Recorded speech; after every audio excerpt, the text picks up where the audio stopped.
Welcome to the show. It's Thursday, May 27th, 2021. And I tell you that because if you're watching live right now on Facebook or YouTube, you already know that.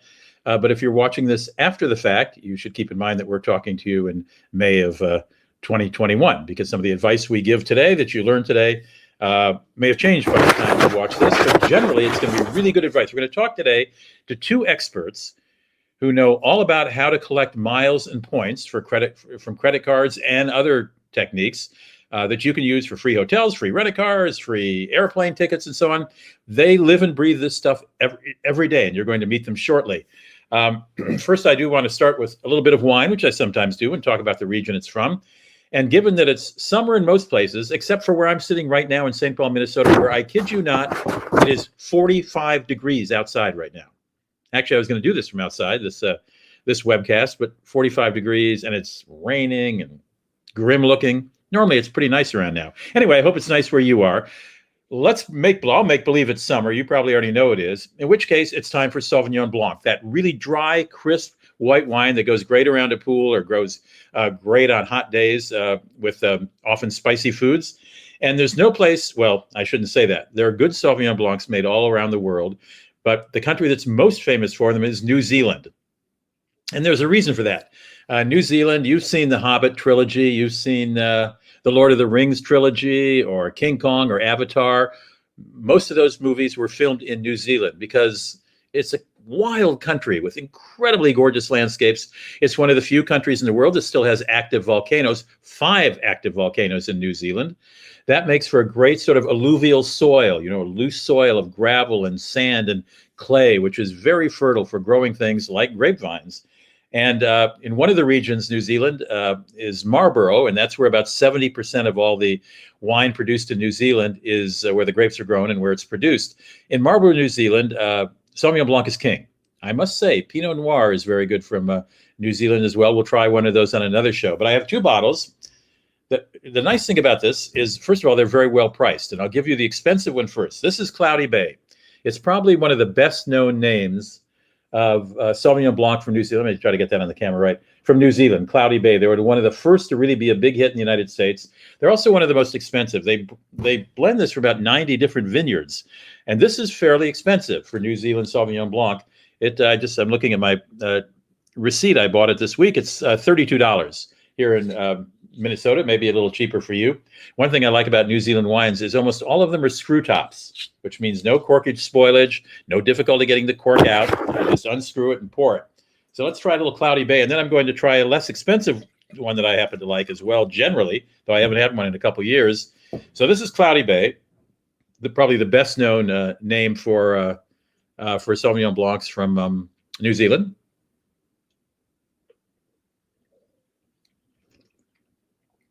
This is an older one, 2018. Sauvignon Blancs are often best drunk 1 or 2 years old. This is almost 3 years old now. So it's a little softer than I would expect from a Cloudy Bay, but it's really, really good. It is luscious, not syrupy luscious, but really a lot of great green fruit, which is what New Zealand's known for a very, very green sort of spring-like taste, summer taste. This is really good. But at $32, it's fairly expensive for New Zealand Sauvignon Blanc. I like this one here. I think I do. I haven't tried it in years either. It's called Spy Valley. There's a reason it's called Spy Valley. And by the way, this is a 2020. Now, 2020, as you know, was a difficult year, what with COVID and so on. And a lot of farmers and grape growers all around the world had difficulty harvesting because they couldn't get a lot of people to work in the fields. New Zealand did not have that problem because New Zealand locked down, and to this day is still locked down, and it has really, really kept COVID under control. It's a country to envy in the way they handled it and what they did. Mask wearing everywhere from the beginning. It's not a political thing there. Doesn't mean you're a Republican or a Democrat. And they locked the country down to incoming folks and made it tough for people coming back to re-enter society without quarantine. Anyway, this is called Spy Valley, because it's set in a valley, as you might imagine. And there's I visited this valley quite a while ago. I did a wine tour for 2 weeks of New Zealand, and I went to this valley. It's not really called Spy Valley, but there's a CIA or NSA, either way, they're both spies, National Security Agency, or CIA not headquarters. I guess I say offices, installation, call it an installation. There's a CIA installation in this valley. And while it's supposed to be secret, everybody in the valley knows about it because, I mean, it's a really big complex and it's right there. You can see it.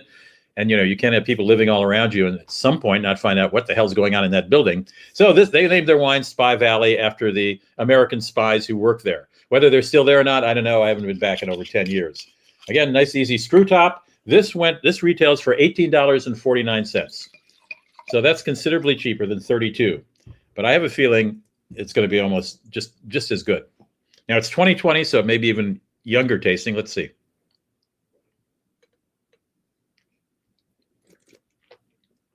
Yeah, almost carbonated. It's not carbonated, but very sprightly tasting. This is a much younger wine. It might want to hold it for a year or so because the Cloudy Bay is well worth $32. I'd say it's quite special. This is very good drinking. Again, New Zealand Sauvignon Blanc are the bomb, as my son would say. You probably know, if you do shop New Zealand wines, you probably know the name Kim Crawford.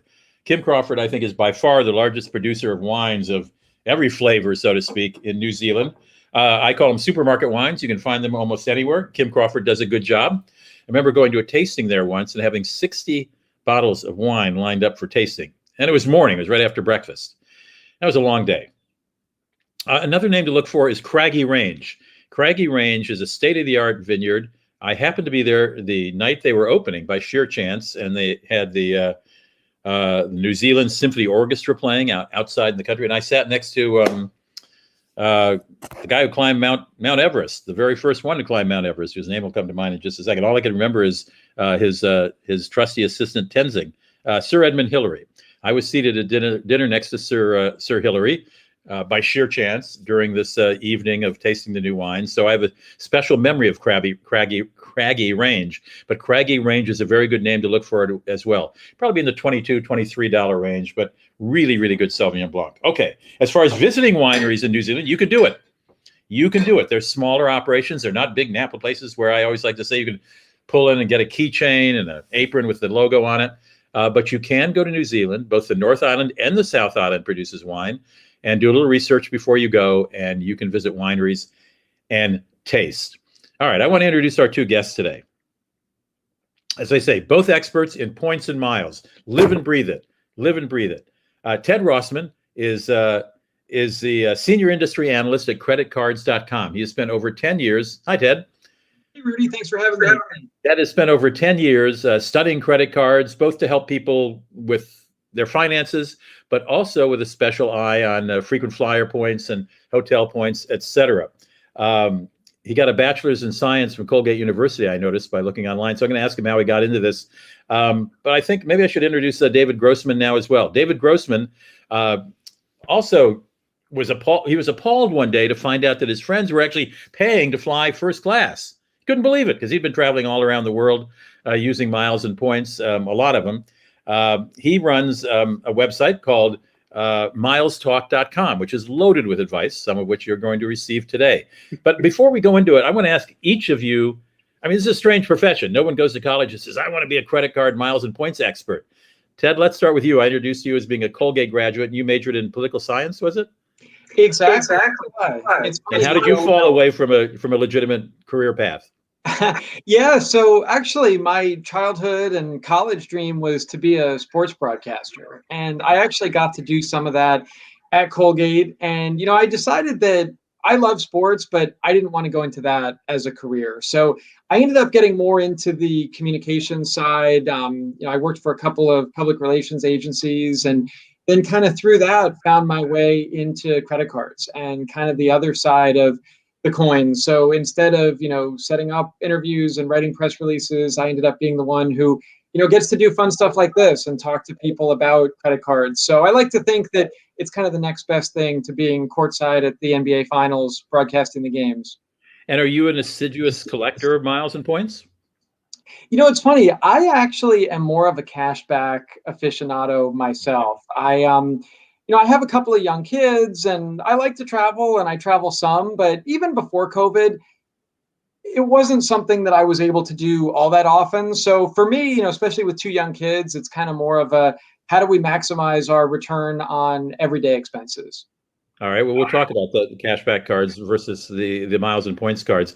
Dave, tell me a little bit about your past and again how you fell by the wayside here and was such a disappointment to your parents. Sure. Well, actually, first I just want to say it's hilarious, Ted's background, to hear that, because in college I actually majored in broadcast journalism, communications. I ran the sports department at the TV station. Oh my goodness. So that's interesting. For me, I remember doing my internship my senior year at a local Rochester TV station, and it just wasn't for me. It just seemed to be all about chasing murder stories and things like that, and so I actually wound up getting into, and there's a reason I'll share this. I wound up getting into the amusement industry, and I worked for a pinball company called Williams Bally in Chicago, and that was because I'd been a huge pinball fan.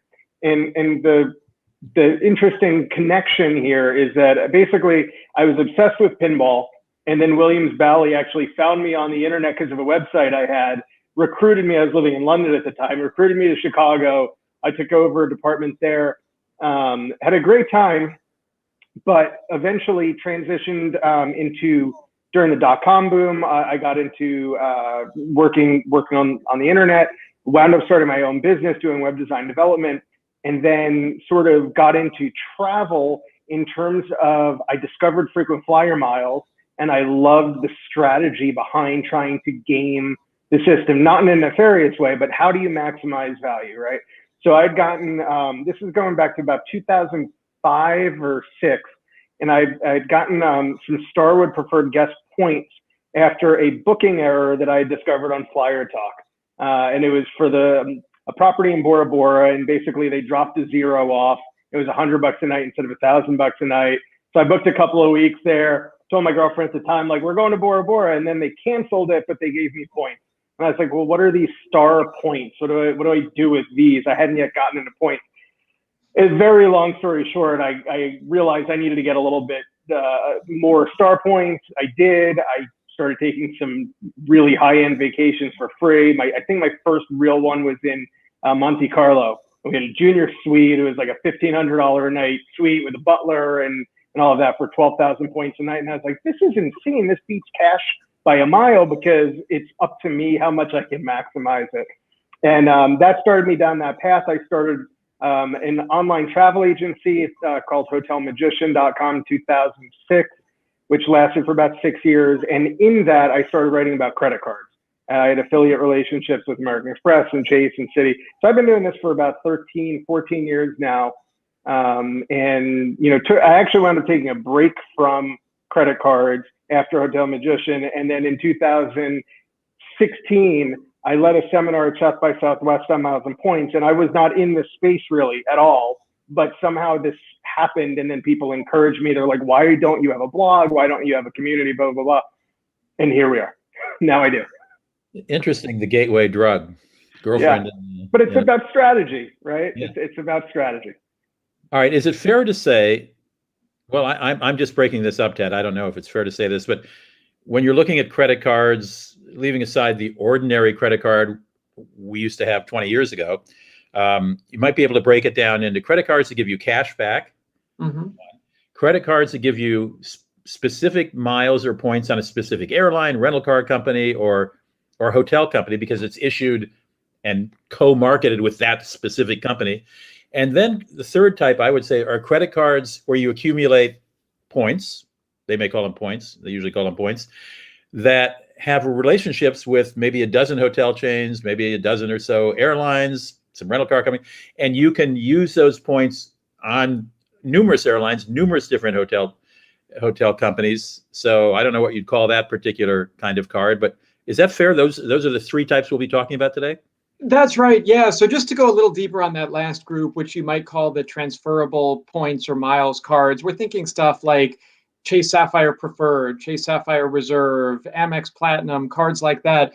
You mentioned some of the benefits like the transfer partners, and I realize we're talking to a really travel savvy audience here. So, for people that really want to maximize every point or mile, that's usually going to be your best value.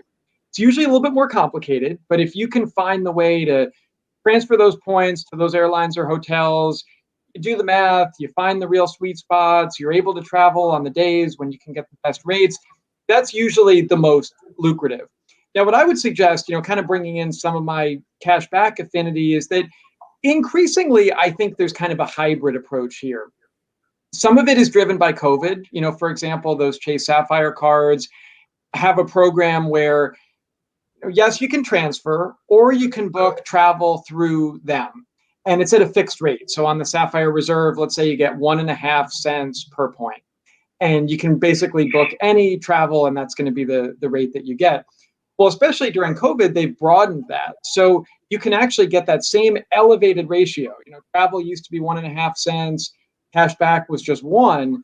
Well, now you can get that same travel ratio if you redeem for certain things. So you can offset dining purchases, for example, or groceries or home improvements. So, what I would point out here, and I realize we're talking to a lot of people who love travel, but also realizing that your lifestyle may have changed, or there are ways, even on a card like that, which is marketed to travelers, to get a solid return on everyday kind of expenses. So I'm sure we'll get more into kind of the earning and burning sides of this. But I think it's interesting to note how much has changed this past year. And I think even as the virus is thankfully, hopefully going away and travel's rebounding, I still think these kind of programs give a lot of utility because there's maximum flexibility there. You can transfer to partners, you can book travel through them, you can redeem for cash back. I think flexibility is key for a lot of people. All right, I want to ask Dave a minute to talk about specific airlines, specifically co-marketed credit cards or hotel company credit cards. But let me just, a little footnote, Ted. I think I understand when you say that you can use these points on a Sapphire card, for example, Chase Sapphire card, for example. So what you do is you go to the grocery store and you put your groceries on that credit card, and then you tell the credit card company to apply some of your points, the dollar value, to that purchase. So that's what you meant when you can get free groceries. Free, I put in quotes, of course. Exactly, as like a statement credit. So it's basically akin to cash back, but yeah, it'll reduce your statement balance. Exactly. Okay, I just wanted to make sure that we understood and they weren't going, wait a minute, where do I get those free grocery coupons? All right, Dave, do you want to explain the advantages and disadvantages of cards that are linked specifically to a specific airline or a specific hotel chain, for example? Sure. And I also, when we're done with this, I definitely want to add to the previous topic. But the airline. So the thing with the airlines and the hotel cards, it's a really important distinction to make for your audience versus a transferable currency cards, as I call them, because they offer a very different value proposition, right? So like the Chase Sapphire cards that you're talking about, especially when you, and this is what I want to come back to, but especially when you carry more than one card in a family that works together, you can get some really, really lucrative either cash back or value towards travel or points that you can transfer. So there's an upside and a downside to the airline cards and the hotel cards. And I guess where I just want to start with this is that there is almost no circumstance in which somebody should have an airline or hotel co-branded credit card and put all of their spend on it. I mean, they would love for you to do that, and that's why these contracts are worth billions of dollars. But the thing is that A, they don't tend to earn on a wide range of bonus categories, multiples. And two, and far more importantly, the points that you earn or the miles that you earn are tied to that one system. So as a quick example, let's say I wanted to book a Hyatt hotel and I found a great rate at a great award rate at a Hyatt hotel. It's $1,000 a night, but I can spend 20,000 points. So I'm getting 5 cents a point. I can transfer my Chase points in there, right? I could also transfer those Chase points to British Airways, right? But if I'm earning, let's say I just had the British Airways credit card, which there is one, and I was earning Avios on there, that's great if I want to take a British Airways flight that has availability with Avios. But if I want that Hyatt redemption, I don't have any way to get it, right? So the Chase card gives you that flexibility. So the points you earn on that, you can do so many different things with. So why would you want a co-branded credit card? The answer is twofold. One is there are premium versions of these credit cards that sometimes have benefits that really outweigh the annual fee. A great example of that is the Hilton Aspire card, which has a $450 annual fee, but comes with let's see, $250 airline credit, $200 resort credit. So you've actually recaptured the $450 already. And then on top of that, it gives you top tier Hilton Diamond status. And on top of that, it gives you a free night that you can use anywhere in the system, which could be worth up to 150,000 Hilton points. So you've eclipsed the annual fee and you have top tier status for whenever you stay there. So that could be a really good reason to have the Aspire card, especially if you don't earn Hilton Diamond status organically. With the airline cards, you generally will pick up an airline card.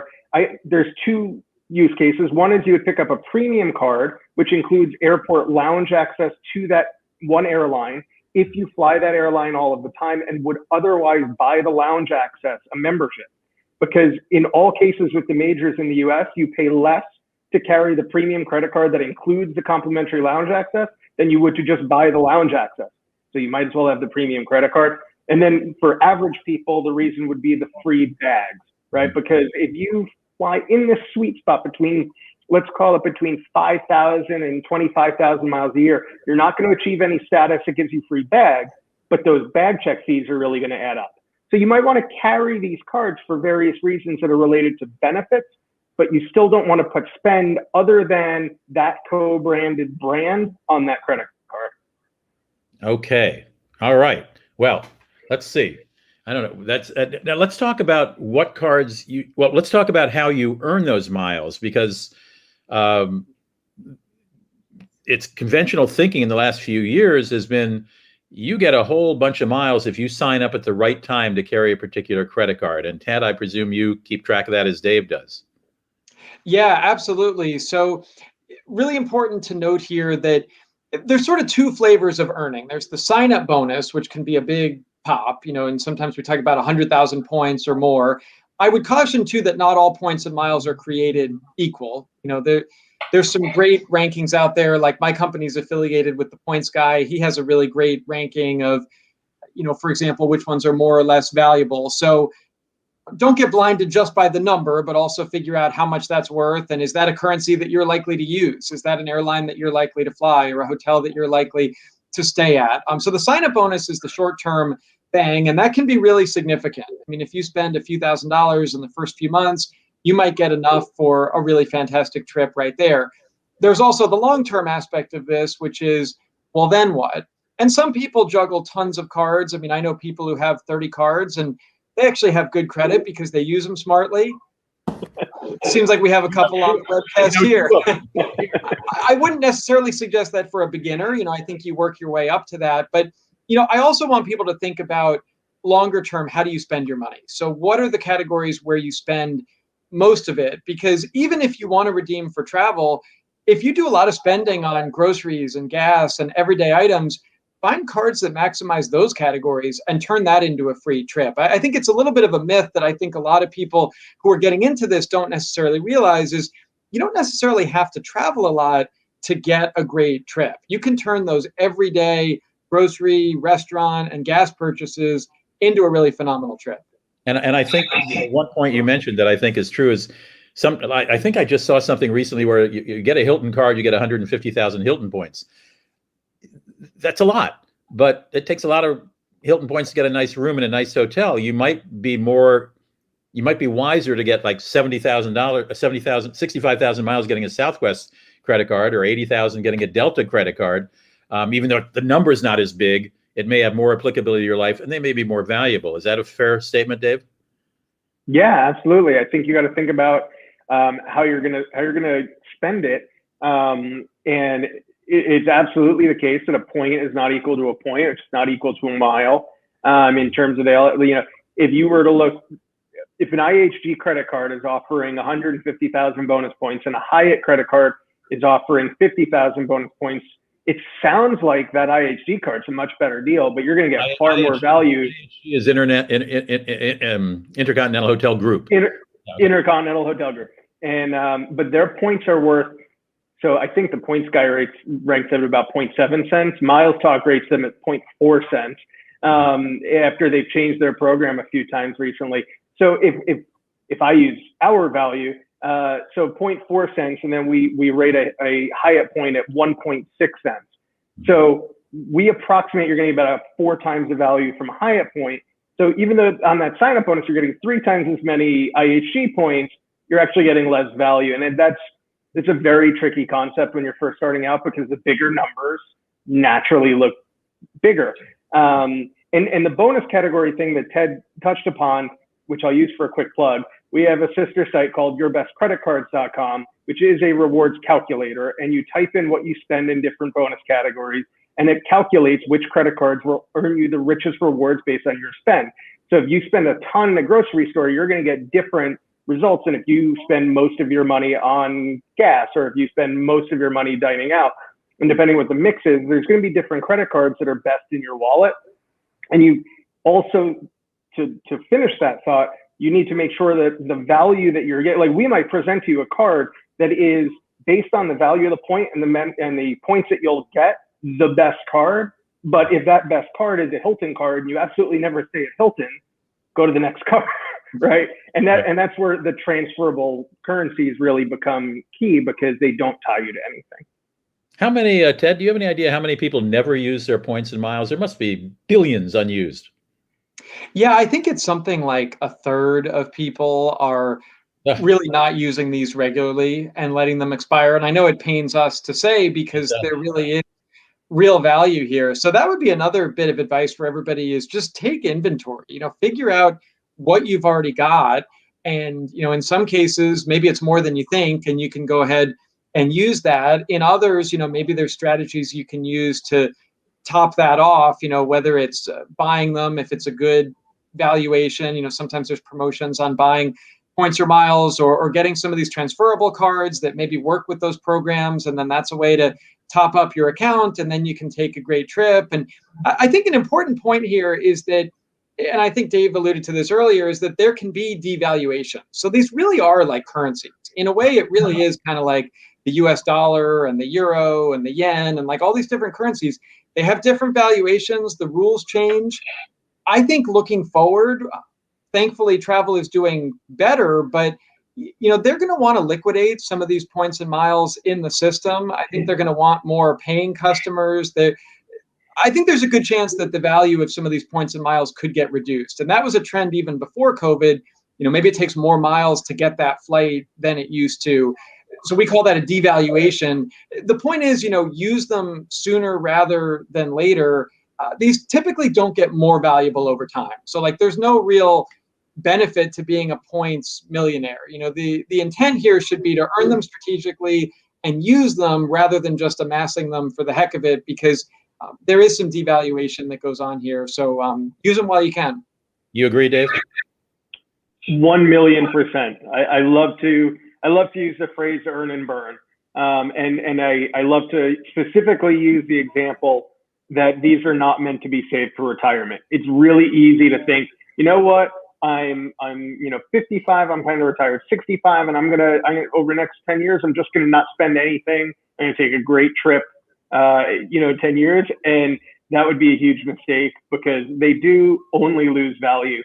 And the currency reference, to finish Ted's point, they don't earn interest and they don't go up in value. They only go down in value. And the reason is that they make so much money selling these points and miles to the credit cards that it builds a liability on their books. And what is you have a detachment from the marketing program and the points programs and the bean counters, right? And the bean counters go, hey, if we do this tweak and we do that tweak, it's going to reduce our liability going forward. And so it's really easy to do without maybe understanding the impact. And a really great example is just so some people can really understand the impact. You used to be able to, if you just went back, say, 4 years, you could book a round trip to Australia using Delta Sky Miles in business class for, I believe, and it's changed so many times that I might have this wrong, but I believe about 150,000 Sky Miles would have gotten you round trip. And right now you can't use Virgin Australia as a partner. So if you're looking on Delta Metal, I would challenge you to find a flight that's less than 750,000 Sky Miles round trip. So the devaluation is intense, and with something in the blogosphere that tends to get used a lot is the word enhancement. because generally the programs will put out a release saying something like, we've enhanced your miles, we have made it easier for you to spend them. And they literally mean we've made it easier.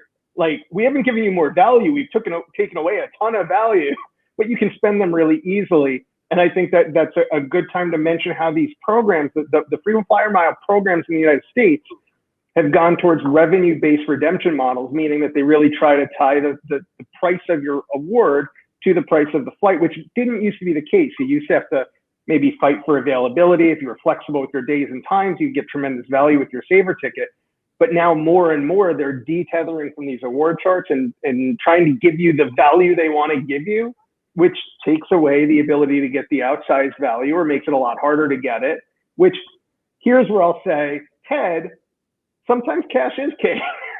You can just buy a ticket with all of your cash. What a concept. I'm feeling guilty hoarding my 1 million Delta miles I have. I live in Minneapolis, St. Paul. I have no choice. You get a flight, one flight. Yeah, one flight to Australia burned 75% of them. That's It it. sounds like. One business class flight anyway. Yeah. Which brings up the issue of when. Let's look at airlines. When should you use when should you use your miles? I will tell you my amateur opinion. You tell me if I'm wrong. If it's a last minute emergency flight and you don't, and it's like $1,000 to fly to LA from Minneapolis instead of 350 round trip, maybe that's a good time to use them. Or I use them to upgrade to business if I can, or use them for business class. That's all I know. You want to go first, Ted? I know Dave's got ready to go on that one too. Yeah, so I think you bring up a great point about the last minute flight. Now, increasingly, these airlines have tied the number of miles to the cost. So, it's not like it was even a few years ago when you might be able to get a fixed redemption. So, it doesn't matter if the flight. Yeah, every domestic flight was $25,000 round trip, or 25,000. Right. Didn't matter if that cost $100 or if it cost $2,000. It was basically the same number of miles. Now, that has mostly gone away, but there are still some opportunities to find the so-called saver awards. Sometimes that's more of an off-peak kind of thing. There is a lot of math involved, which kind of brings me back to a lot of people don't want to or can't jump through some of those hoops, which is actually why I really recommend, if not just outright cash back, some of the transferable points cards that operate as kind of a hybrid. Like, for example, a Capital One Venture is one that I think has really moved up the ranks in the last few years, where you could kind of use it like a 2% cashback card, or a 2% earning card that you can put towards travel. Or they do have some transfer partners, and there are some people who are able to make that work for them. But I think structures like that, or what we were saying about the Sapphire Reserve, how yes, you've got the transfer partners, but you've also got the fixed value. I think, to your question, I think that there are times when, if you're finding a pretty inexpensive fare, it might make more sense to just spend out of pocket for that and save those miles for something else. But it does depend a little bit on your lifestyle, but also the the specific airline or currency that you're dealing with. Dave, you want to take that question? When's a smart time to use miles?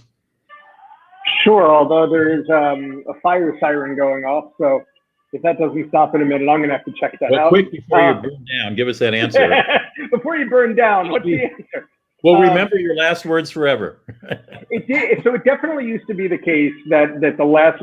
So it used to be the case that just purely first and business class international was the best redemption. The second best is a last minute flight. I have definitely noticed. And that was because, look, if the airline had half the plane empty and it was the day before, they weren't selling them anyway. They might as well make them available for awards. Right. They've sort of caught on to the fact that people would therefore wait until the last minute to see if they could book an award. And Delta for sure, American has gotten worse. I haven't checked United in terms of the last minute lately, but you generally are not going to find the save, like in the quantity that you used to, where it used to be a slam dunk.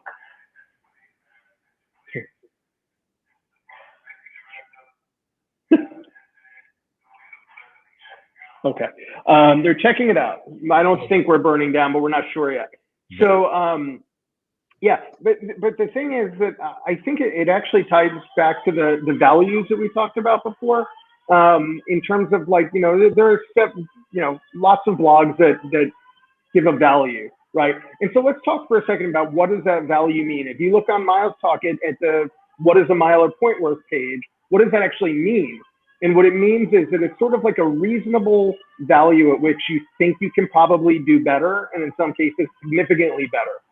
So for the sake of making things really easy, let's say a point was worth 1 cent, right? Like let's say there was Maxa Airlines, and we value all the miles at 1 cent. So what that means is that if it's $100 ticket, your choice of 10,000 miles or $100 is your break even. Now, if that ticket's $200 for 10,000 miles, it's a no-brainer. You're getting double the value, right? If that ticket is $50 for 10,000 miles, well, now you're only getting half a cent versus what we think is a reasonable value of 1 cent. And in that case, you'd want to spend cash and just earn more miles. So I think if you can get a handle on the currencies that you use the most and what they're worth, you don't have to memorize all of them. You can always reference a chart, but just get, okay, this looks like a really good deal with the points or the miles versus like, actually this doesn't. And the pandemic's a great example because for the hotels that were still using an award chart, it didn't make any sense to use points because the cash rates were so low. Whereas the ones that are more dynamic are sort of staying close, and you still needed to check. Now, when you say dynamic, you mean the award levels change with the season, on price, the economy, how many people are there, right? And they get just like the airline. So IHG has gone very dynamic. Hilton has gone mostly dynamic.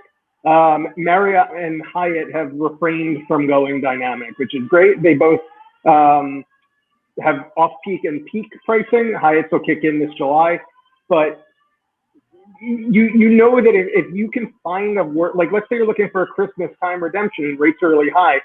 If there's a standard room, you're going to be able to redeem points and get fantastic value out of it, right? Like 3 years ago, I did Australia, Sydney, New Year's Eve at the wharf using points, and I got 10 cents a point out of Marriott, which was fantastic. So the fixed award charts are great when prices are high. Right now that we're heading into the post-COVID travel season, right? Try and book anything now that's not exorbitant. There's nothing left that's not exorbitant. Right. So these fixed programs now are going to present the opportunity, right? If a room's $800, but it's still only 15,000 Hyatt points, you're going to get tremendous value out of your points. So it's sort of learning which ones are more dynamic, which ones are more fixed, checking everything, right? Like if you're spending a lot on credit cards, try and diversify and accumulate different banks of credit cards. In terms of the transferable points, you can collect Chase points, you can collect Capital One points, Citi points, and Amex points. They all transfer to different places. So you're going to be able to get different value. And if you can sort of, one way that I sort of determine which transferable point I'm going to use if it's going to a program that multiple cards transfer to is, well, what's my balance going to be all around after? I like to have a nice balance on all of the programs. So when I have a travel need, I can evaluate which one is going to give me the best bang for the buck. Well, I think we should turn to Ted for the question of paying off your credit cards every month, because aren't interest rates generally higher on cards that are giving you points and miles than cards that aren't? Yeah, this is really rule number one of this points and miles hobby is don't pay interest ever, because credit card rates typically range anywhere from about 16% on the low end to the average on the high end is about 24%. So that's usually people with lesser credit. Sometimes some of the more premium rewards cards have high interest rates. The only way that this hobby works is if you're avoiding interest, because then these points and miles can really work for you. But if you carry a balance ever, I would say either avoid credit cards or seek out the lowest rate. Forget rewards, go for that 0% balance transfer, get a low rate card, maybe from a credit union. Lots of great stuff in the points and miles world, but it's really dependent on paying those bills in full.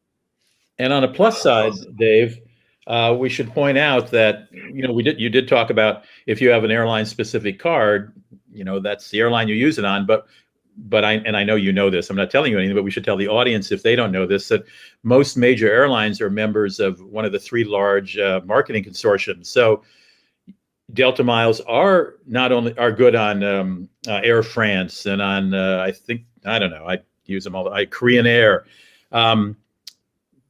but sometimes you can go on one of their partner websites to cash in your Delta award miles, and you'll find a drastic difference, a whole lot of fewer miles that you need to use, as opposed to making it on the Delta website, where most people do it because it's easier than going on to, because every website's different. You know how to use a Delta site, boom. But then you go on and find out you can go round trip to Bangkok, as I do often, for 100,000 or 150,000 fewer Delta miles by going on Korean Air's website.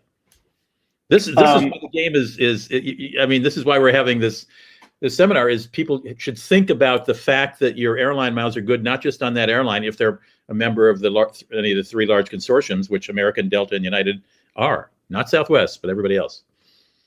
So two-part answer to that. The first one is, how did you know this is my favorite topic, Rudy? Because you're an aviation geek, you're an av geek. That's what I call this frequent flyer mile arbitrage, and it is my favorite topic because it is the heart of the strategy of miles and points. And so you're 100% right. Okay. If I want to go to Europe, I'll just give the sort of the easiest example. If I want to go to Europe, and there is a SkyTeam award, let's say there's a Delta flight. Okay, Delta is going to charge probably round trip 200,000 Sky miles for a round trip business class at a low level, right? So that's like sort of the best you can do now. Again, it used to be much cheaper. So let's say a one-way flight to Amsterdam, to make this really simple.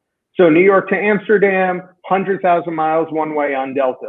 Now, if Delta has released saver inventory, which is any SkyTeam or partner airlines program can book it.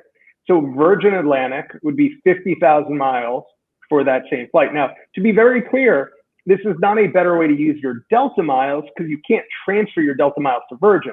But if you have transferable points, you can transfer them to Virgin and then book the Delta flight, which is pretty amazing. Now, it's gotten a little bit more complicated. First of all, you used to be able to get this award on anything to London, or Europe, including London. They've now super increased the award chart.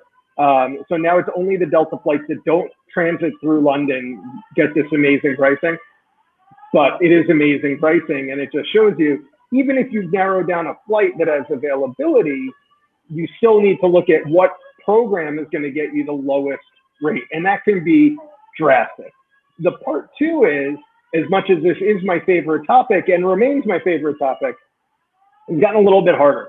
And to give you an example, Delta, like, you can't tell with Delta, an average person can't, I have access to some tools where I can figure it out, like Expert Flyer, so my same parent company as Ted's other companies. But Expert Flyer will show you what's called saver availability. Delta's website will no longer show you that. And here's a really fun fact for anyone that might be sort of advanced already that's watching this, is that you could have two Delta flights showing up on the Delta website at the same price, and one of them is released as saver inventory so that Virgin can book it, and one's not. Like, they could both be 360,000 point one-way trips, and one of them will be available. It's a misconception that you would search the Delta website for the cheapest flight and be like, oh, well, that's the cheapest one, that should be available to a partner. No, I've seen it where the most expensive possible Delta redemption, their tier 5, is available to a partner. And the only way I would know that is either checking the partner, if the partner's website is actually capable of checking partners, or by using Expert Flyer to see the actual inventory.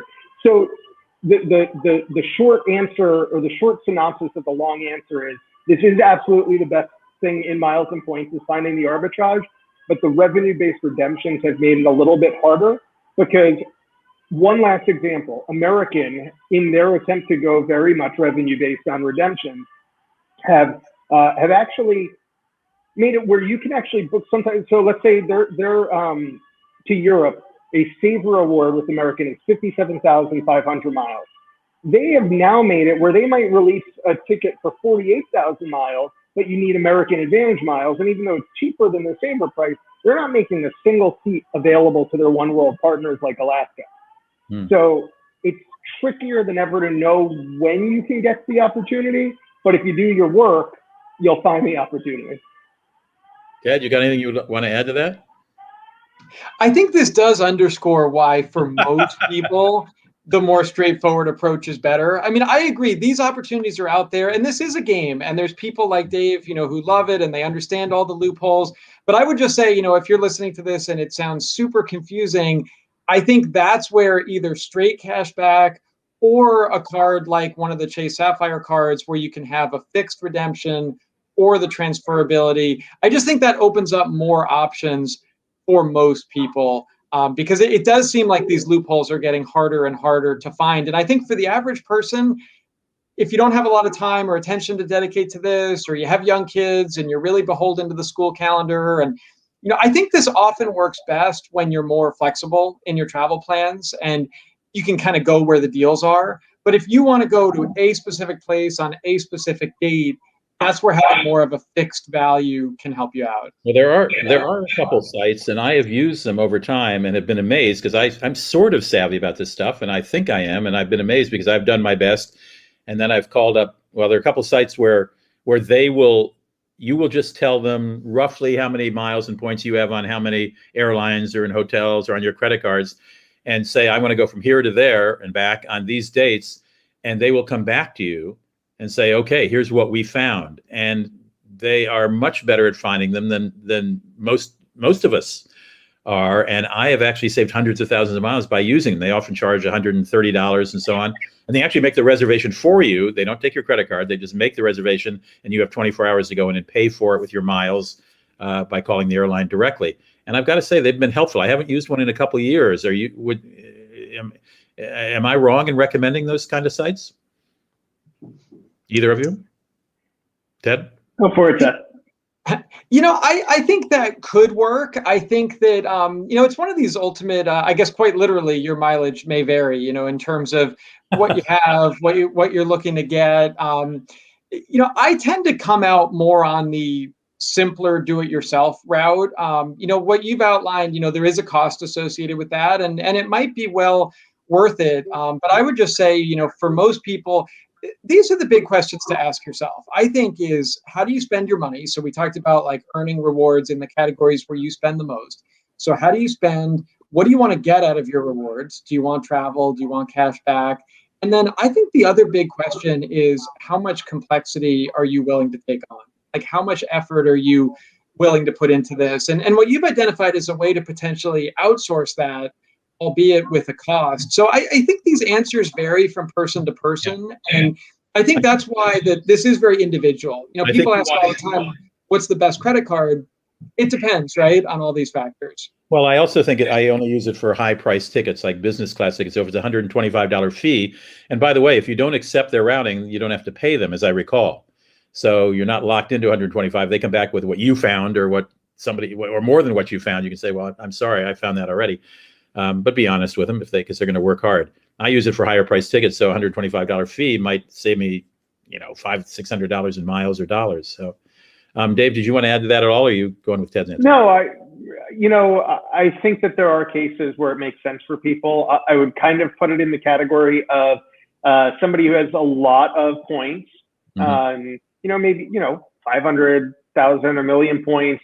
They earn them at an okay clip, but not at an amazing clip. So they're not willing to just throw them away because they earn them so fast they don't even care. But they don't have really a very good understanding of how this stuff works. And I think for those people, they can get a lot of value out of what they're called award booking services. So if you're looking for one, you can just Google award booking services. I've never used one because I know how to do this, but I could see the value for someone in that scenario. I think for someone that's willing to work for it, it's better to learn how to do it yourself, right? Because the one thing about them, like for example, I offer a consulting service where I will teach you how to book an award. I will do it with you, and I will show you all of the methodology that I would use to book it myself, with the hopes that I'm teaching you to fish, right? But I don't have an award booking service very intentionally.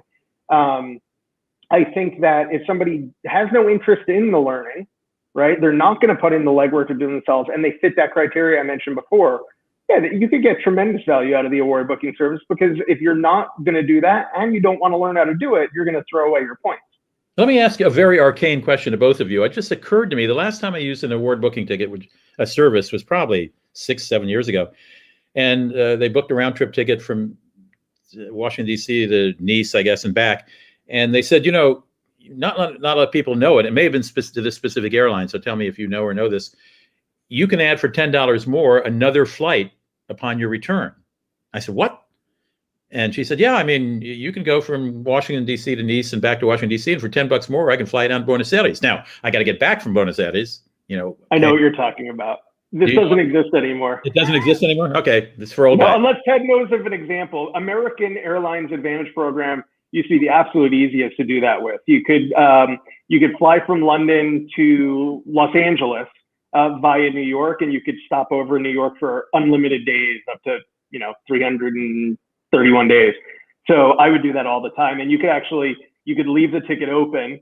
So you could book it, 2 weeks later, you land in New York and you call American, you're like, I want to push that back, 8 months. And then whenever you actually figure out a date, you want to go to LA, you could go and say, okay, now I'd like to do it. So they were just charging you $10 for, I'm not sure why, just to explain to you what to do, or because they were going to change the ticket for you later. But Ted, can you think of an example of where you can still do that? I'm not aware of any ways you can continue to do it. That was quite the loophole. That's one long layover. You're talking about a year long. No one knew about it then. Okay, let's conclude. Let me conclude we probably should have begun with this by convincing our audience of why they ought to get frequent flyer miles. I mean, people say to me, I don't know. I have a son-in-law who lives in England. He's American, lives in England. He has to come back to the States, family and so on. And he just refuses to sign up for a frequent flyer program. He says, I just want to get the mail and the email. I don't know where to do it. I said, I'll handle it. Just send it to me. And I know it kills us. And also I tell families, I said, look, you've got a 5-year-old child. You take that child on vacation at times. Okay, maybe twice a year you only go. Maybe only once a year you go to see the grandparents. But by the time that child is 16 and it's time for him or her to go looking for colleges, you might have enough for a free domestic ticket anywhere in the United States. And, all you have to do is register that number when you book. So I'm still a big proponent, and I guess you guys are too. Oh, yeah, definitely. I think joining the program is a no-brainer. These are free to join. Any flights you're taking, any hotel stays, you definitely want to be amassing those points and miles. Beyond that, we've talked about credit cards and how they can really, I think increasingly, points and miles are earned through credit card spending, much more than actual miles flown or actual nights in a hotel. So I think that can be tremendous if you pay your bills in full. That's obviously a key, as we've mentioned. I do think you need to think about, do you want cash back? Do you want travel points or miles? But I think in the general spirit of maximizing rewards, if you're paying these bills in full, it's free money. So joining the programs, earning some kind of rewards, although, different people may choose different approaches. And I would also add, on the same vein, join those dining rewards programs. Like, airlines, for example, partner with restaurants, and you're going to the restaurant anyway, you can bank some extra miles. Almost all the airlines have that.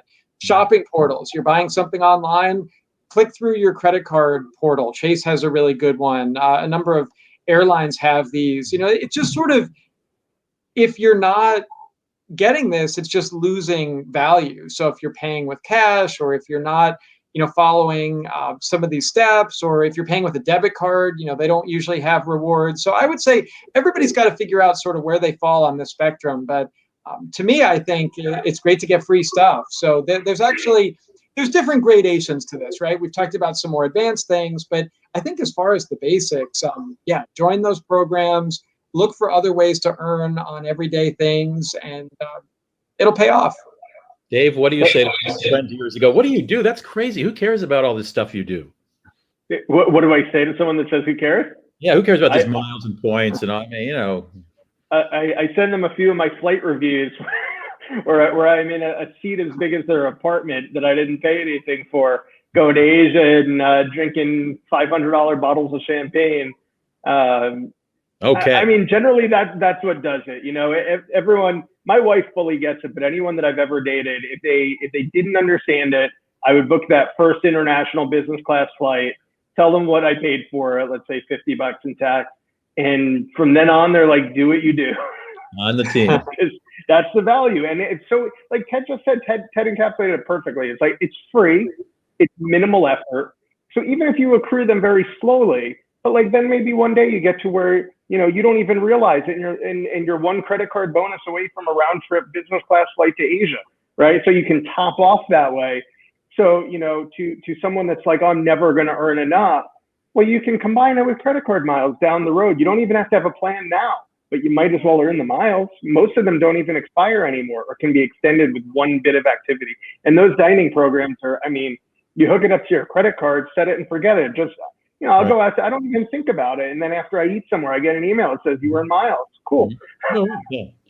Well, Dave and Ted, I thank you so much for joining us for this talk about miles and points. Obviously, you see Dave's website there, Miles Talk. In fact, if you go on it today, as we talk on the 27th of May, 21, you'll see a great explanation of Southwest's Companion Pass, which if you fly Southwest a lot, you should know about. It's too complicated to go in. It's not complicated, but it's sort of, if you don't fly Southwest, you don't care. But if you fly Southwest and there are more than one of you flying, check that out.